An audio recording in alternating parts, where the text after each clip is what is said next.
안녕하세요. 취미로 철학하는 남자입니다. 네, 오늘은 8월 11일 11시 반이네요. 네, 오늘도 우상의 황혼 21절 구절을 한번 읽어볼까 하는데요. 네, 본론부터 빨리 들어가도록 하겠습니다. 네, 21절은 다음과 같습니다. 읽어보도록 할게요. 사람들이 가짜 덕들을 가져서는 안 되고 오히려 밧줄 위에 고개사처럼 떨어지거나 서 있어야 하는, 아니면 그 상황을 벗어나 버려야 하는 순전히 이러한 상황으로 들어간다라는 글귀입니다. 네, 이 부분을 어떻게 보실지 한번 고민을 해보시고요.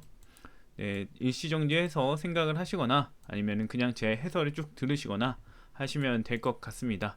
오늘 금요일인데 이 영상을 보실 분이 많이 있지는 않을 것 같지는 하지만 아무튼 이렇게 보신다고 생각을 하고 해설을 진행하도록 하겠습니다. 네, 이번은 조금 깁니다. 네, 조금 설명할 게 많다는 뭔가 그런 것들이 있는 상황으로 보이는데 얘기를 해볼게요. 일단 사람들이 가짜 덕을 가져서는 안 된다라고 니체가 얘기를 하죠. 그러면 우리는 얘기를 할 수 있습니다. 가짜 덕이 뭐냐라고 할 수 있는데 결과적으로 가짜이기 때문에 덕이 아닌 거죠. 예, 덕이 아닌데 덕이라고 여겨질 수 있는 것들, 덕이라고 여겨지는 것들, 이런 것들이 이제 가짜 덕이라고 할 수 있을 겁니다. 그럼 덕이 뭔지를 알아야 되는데요. 덕이라는 건 이제 미덕에 해당이 된다고 볼 수 있어요. 미덕이라면은 인간이 추구할 만한 가치가 있는 것들을 말해요. 뭐 용기라던가 지혜라던가 절제라던가 이런 것들이 이제 미덕에 해당이 되죠. 그래서 이것들을 왜 우리가 가지려고 하느냐? 용기, 지혜, 뭐 절제 이런 것들을 왜 가지려고 하느냐라고 하면은 만족스러운 인생을 살기 위해서, 삶을 살기 위해서, 네, 그렇다 이거예요. 그래서 부를 추구하는 인생보다는 용기나 지혜, 절제를 추구하는 인생이 더 명망이 있고 만족스러운 삶이라고, 고평가되는 삶이라고 할 수 있기 때문에 그걸 위해서 우리는 미덕을 추구하게 되고 덕을 추구하게 된다 이거예요. 결과적으로는 그래서 행복을 추구하는 게 되는 거고요. 그래서 니체에게 덕이라는 것은 이제 행복을 찾아가게 하는 것이라고 할 수가 있습니다. 그래서 이제 그 행복을 추구하기는 하는 방법으로, 가짜 덕, 가짜 잘못된 행복에 이르지 못하게 하는 그런 것들을 하면 안 된다라는 건데, 이제 여기서 나올 내용을 미리 말해버렸긴 했는데 얘기를 해볼게요. 행복으로 나아간다는 것, 제가 지금 꼬였네요. 여기서부터인데, 아무튼 가짜 덕은 행복으로 나아간다고 하지만 행복으로 나아가지 못하는 것들. 사람들 사이에서는 야 이거 먹으면 몸이 좋아져 라고 하지만 실제로 몸이 안 좋아지는 게 가짜 약이잖아요. 그것처럼 가짜 덕이라는 거는 행복으로 나아간다고 하지만 행복으로 전혀 나아가지 못하게 하는 것들을 말합니다. 그러면 행복으로 나아간다고 하는 건 뭐냐 했을 때 니체의 입장은 줄곧 같은 얘기를 했죠. 나 자신의 취향, 가치관에 따라서 살아가는 것, 이게 행복으로 나아가는 건데요. 그러면 행복으로 나아가지 못하게 하는, 그리고 행복으로 나아간다고 하지만 전혀 아닌 것은 뭐냐 했을 때 매번 나왔던 얘기입니다. 교리, 관습, 도덕 이런 것들을 따라가면 우리는 뭐 사람들이 이렇게 살면은 네가 교리에 따르면, 네가 관습에 따르면, 네가 도덕에 따르면 행복해질 거야 라고 하겠지만 실질적으로는 나 자신의 취향, 가치관에 따라 살지 못하기 때문에 행복해지지 못한다. 그러니까 말로는 사람들이 행복해질 수 있다라고 하는 게 이 교리와 관습, 도덕이지만 실제로는 그렇지 않다라는 거예요. 그래서 가짜 덕을 가지면, 이 교리, 관습, 도덕이라는 가짜 덕을 갖게 되면은 우리는 행복에 이를 수가 없어. 그러니까 가지지 마라, 이런 얘기를 하는 부분인 거죠. 그래서 그 다음 볼게요. 그러면 오히려 밧줄 위에 고개사처럼 떨어지거나 서 있어야 한다 이건데요. 가짜 덕, 그러니까 교리, 관습, 도덕을 갖지 말고 가져야 하는 것을 얘기할 때 이 사람들의 태도를 보여주는 거예요. 그러면 이제 이 지금 자신의 취향, 가치관에 살아가는 모습을 담아야 되겠죠. 그렇게 이제 이해하고 보게 되면 밧줄 위에 고개사가 뭘 하는 건지를 좀 추론하기가 쉬워집니다. 제가 봤을 때는요. 일단 밧줄 위에 고개사부터 이해를 해야 될 것 같은데요. 밧줄 위에 고개사는 밧줄 위에 있죠. 밧줄 위에 있으니까 균형을 잡아야 됩니다. 매번 한 발짝 한 발짝 놓을 때마다 균형을 잡으면서 나아가야 돼요. 만약에 중간에 틀어지면 떨어지죠. 그래서 계속해서 내가 원하는 도착지에 정착을 할 때까지 계속해서 균형을 잡으면서 가야 합니다. 이 균형을 잘 잡아야 이제 밧줄 위에 서 있고 목표한 지점에 갈 수도 있겠죠. 이걸 이제 지금 밧줄 상황 속에서의 모습을 말한 거고, 그러면은 니체가 도대체 이걸 통해서 인간의 삶에서의 그 고개사 같은 삶이라는 뭘 말하는 거냐라고 했을 때, 상황 속에서 자기에게 맞는 행동이나 태도를 보여야 하는 사람인 거예요.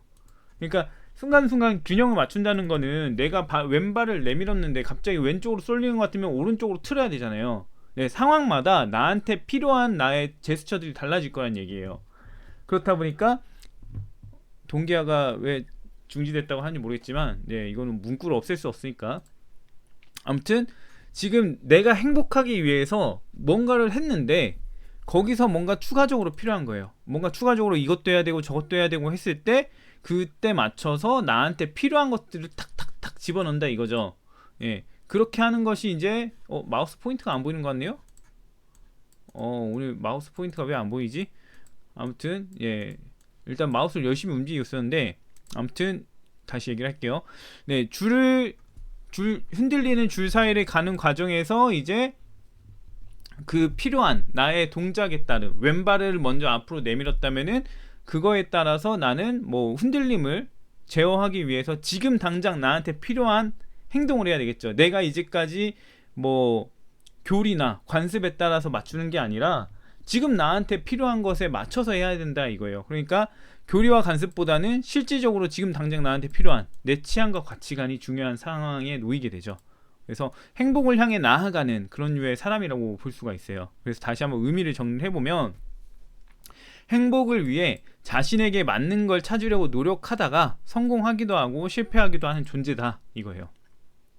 뭐 물론 성공이라는 거는 이제 최종 그 밧줄의 건너편, 시작했던 부분의 건너편으로 가야 이제 행복에 대한 노력을 성공했다라고 할 수 있는데, 아무튼 그러기 위한 노력을 하는, 스스로의 필요한 상황 맞춰서 자신에게 필요한 판단을 하고, 교리에 따른 판단 이런 게 아니라 자기에게 지금 필요한 판단을 하는 그런 사람이 되는 거고, 그래서 이 밧줄 타는, 인생이라는 밧줄을 타는 과정을 잘 수행해내면은 인간적인 인간, 초인에 나아갈 수 있는 존재가 된다 라는 얘기를 이제 하는 부분이에요. 이 밧줄 고개사 같은 경우는 차라투스트라에서도 나왔던 비유이기 때문에 관련지어서 생각을 해보면 좋을 것 같다는 생각이 들고요. 여기서 이제 이거는 약간 사족인데, 이 밧줄 위에서 떨어졌음에도 불구하고 자신이 밧줄 위에 잘 서 있다, 그리고 잘 나아갔다 라고 하는 경우들이 또 있습니다. 그래서 이런 경우랑 그 다음에 인간적인 인간이 또 구별이 잘 안 된다, 구별이 잘 안 되는 특징이 있다 라고도 이제 얘기가 되어질 수 있기는 한데요. 아무튼 이것도 이제 초인이란 것도 단순히 뭐 잘 수행해냈다 이것만 가지고서 판단할 수 있는 게 아니고, 올바른 길을 갔냐 이런 것도 또 따져야 된다 할 수가 있습니다. 아무튼 그 다음을 볼게요. 일단은 그럼 밧줄 위에 고개사는 자기 행복을 위해서 발을 한 걸음 한 걸음 놓는 사람인 거죠. 그런 사람인데, 아니면 그 상황을 벗어나 버려야 하는, 순전히 이런 상황에 들어간다라고 하는데, 그 상황을 벗어난다? 그 상황을 벗어난다라는 게 벗어나 버려야 한다? 이거는 뭔 말일까 해보면, 지금 일단 그 상황이 뭔지가 알 수가 없잖아요. 그 상황이 뭔지를 봐야 되는데, 현재 지금 이 글 속에서 나오는 상황이 뭐냐면, 제가 말을 했지만 행복으로 나아가는 상황인 거예요. 행복으로 나아가는 상황. 그래서 첫 번째 경우에서는 행복하기 위해서 가짜 덕을 따르는 상황이었고, 두 번째는 밧줄 타듯 자신의 힘으로 행복을 찾거나 실패하는 그 과정을 나아가는 사람이라는 거죠. 결과적으로는 행복을 찾으려고 하는 상황인데, 내 삶에서 내가 원하는 이상적인 목표, 이상적인 삶의 목표를 찾아가려는 상황인데 그 상황을 벗어나 버린다. 그 말은 뭔 말이냐? 행복을 찾기를 포기해버리는 상황으로 간다 이거죠. 그래서 지금 보게 되면은 총 3가지 상황이 나왔어요. 총 3가지 상황이 나왔는데, 첫 번째 가짜 덕을 가져서는 안 된다는 거는 교리에 따라서 행복을 찾아가는 사람인데, 이 사람들은 밧줄을 안 타죠. 그냥 정해진 길을 따라간다 라고 할 수 있죠. 정해진 길을 따라가는데 거기에 뭐 가시밭이 있을 수도 있고 뭐 불길이 있을 수도 있고, 그런데 그걸 견뎌야만 너를 위한 거야 이런 식으로 간다는 거고, 지금 그 다음으로 얘기 나오는 거는 밧줄 위의 고개사처럼 지금 당장 나한테 필요한 것들, 그 다음에 그런 행동을 하고 그런 판단을 내리면서 나아가는 거다 해서 이제 그런 주체적으로 행복을 찾아가는 그런 경우를 얘기를 하고 있고, 그러다가 이제 실패하거나 그랬을 때, 아, 그냥 행복 찾는 거 싫어. 이 세상은 너무 고통스러운데 내가 왜 행복까지 찾으면서 살아야 돼? 라고 할 수 있어요. 그게 이제 염세적인 관점인데, 그 염세적으로 나아가는 것까지를 설명하고 있다. 이렇게 볼 수가 있는 거예요. 이 지금 문장이. 예, 그래서 뭐 조금 내용이 복잡했을 수도 있고 그럴 수 있는데, 다시 한번 마무리 정리를 해볼게요. 예, 행복을 지금 이 21절이었나요? 예, 21절은 행복을 찾는 사람들의 모습을 통해서 어떤 식으로 사람들이 전개되어 나가나 이런 거를 얘기를 한다고 볼 수 있는데, 하나씩 다시 보면 사람들이 가짜 덕들을 가져서는 안 된다 했는데, 행복을 찾는 사람들에게 몇 가지 방법이 있어요. 그 중에 하나가 이제 교리, 관습, 도덕 등을 통해서 행복을 얻으려고 하는 건데, 이거는 좋은 방법이 아니다. 그래서 가져서는 안 된다 라고 얘기를 하는 거고, 그 다음에 오히려 자신의 행복을 찾기 위해 노력하는 게 낫다. 예, 밧줄이의 고개사가 자기에게 필요한 순간순간의 판단이나 이런 것들을 가지고서 했듯이, 네, 자기 행복을 찾기 위해서 노력하는 게 나은데, 그 떨어지기도 하고 서 있기도 하니까 실패하기도 하고 뭐 이렇게 할 수 있는데, 그런 경우도 있고, 아니면 그 상황을 벗어나 버리는, 네, 행복을 찾기를 포기해 버리는 상황으로 우리는 이제 들어가기도 한다, 이 얘기를 하는 거죠. 네, 이렇게 보게 되면 이제 행복을 찾는 과정에서의 이제 세 가지 방식이 나타나는데, 교리, 관습, 도덕 같은 경우는 외주를 타는 게 아니라 그냥 길을, 남들이 걸어간 길을 따라가는, 근데 그 길 속에서 자기 자신의 뭐 체형에 맞는 길을 가는 게 아니라, 어떤 사람은 발이 큰데 좁은 길을 가야 될 수도 있고, 그래서 떨어지면 뭐 못 가면은 막 사람들한테 소리 듣고 이럴 수 있기도 하고, 이제 밧줄의 고개사처럼 자기에게 순간순간 필요한 판단을 하면서 균형을 맞춰가면서 올바른 판단하면서 나아가는 사람도 있다. 이런 식으로 의미를 보시면 될 것 같습니다. 예, 이번은 지금 한 문장이기는 한데 약간 비유가 좀 깊다 보니까 조금 설명이 길어진 것 같고요. 일단은 오늘 생각보다 지금 12분이 돼버렸어요. 좀 길어서 그런 것 같기도 한데, 아무튼 오늘의 지금 해설은 여기까지 하려고 하고요. 이 다음에는 이제 잡담이기 때문에, 네, 잡담을 넘기실 분들은 여기까지 보시면 되겠습니다. 그 다음에 오늘 잡담을 볼게요. 짧습니다. 두 가지 사안이 있는데, 사실 이 두 번째 거부터 할게요. 오늘 제가 체력적으로 좀 약간 몸이 안 좋아진 것 같아요. 운동을 하고 스트레칭도 안 하고 막 그러다 보니까 그런 건지 모르겠는데, 편두통이 좀 있는 상황이고, 그 다음에 그 목 쪽이 좀 아픈 상황이에요. 게다가 최근 영상들 보게 되면은 목소리에 힘마리가 없어가지고 점점 풀리는 소리를 제가 듣거든요. 저도 이제 제가 한 거 듣다 보니까. 오늘도 그럴지 모르겠는데, 오늘은 그래도 좀 맛있는 걸 많이 과하게 먹은 상황이기 때문에 체력이 좀 어느 정도 되는 것 같은데, 최근에 요 며칠 한 2, 3일 정도는 목소리가 힘이 빠져 있었던 것 같아요. 예, 약간 좀 정신력으로 버티면서 지냈던 며칠인 것 같은데, 아무튼 좀 약간 운동, 그 다음에 이제 영양, 이 문제 때문에 좀 약간 힘에 부쳤나 이런 생각이 들긴 했습니다. 그래서 좀 잠이 많이 필요한 상황인 것 같은데, 잠을 좀 늘리기에는 시간이 또 없는 것 같아요. 예, 그래서 아무튼 그런 것 같다. 그래서 사실 오늘 쉬려고 했습니다. 맛있는 거 먹고 쉬려고 했는데, 그래도 이 영상 만드는 게 그렇게 오래 걸리는 게 아니고 제가 편집을 또 하는 게 아니니까 그래도 좀 간단하게 하고 쉬든가 하자 이래가지고 오늘 영상을 했다, 이렇게 볼 수 있고요. 그리고 오늘은 이제 그 책을 보진 않고 그 뭐라 해야 되지, 개인 공부를 했는데, 요즘에 생각하는 게 지식이고 알미인데, 이 알의 종류를 지금 제가 생각을 해보고 있는데요. 생각보다 이 지식 분류에 대한 자료를 못 찾고 있어요. 그래서 적은 것 같아요. 제가 봤을 때 지금까지. 이 지식의 분류에 대해서 뭔가 좀 체계적으로 했을 것 같다는 생각은 들긴 하는데, 왜 없는지 잘 모르겠어요.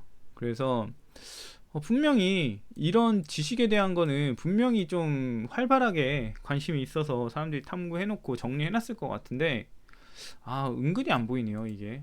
아니면 검색을 잘 못하고 있는지 모르겠는데, 아무튼 아시는 분들은 좀 뭔가 자료를 주시면 좋을 것 같고, 이 지식에 대한 분류를 하고 있다라는 얘기를 하게 되면 이제 여러 이제 조언을 주시긴 하는데, 일단 제가 생각하는 지금 분류를 좀 정리를 해본다면, 이제 이게 플라톤이 이제 인간의 지식에 대해서 분류를 이렇게 하죠.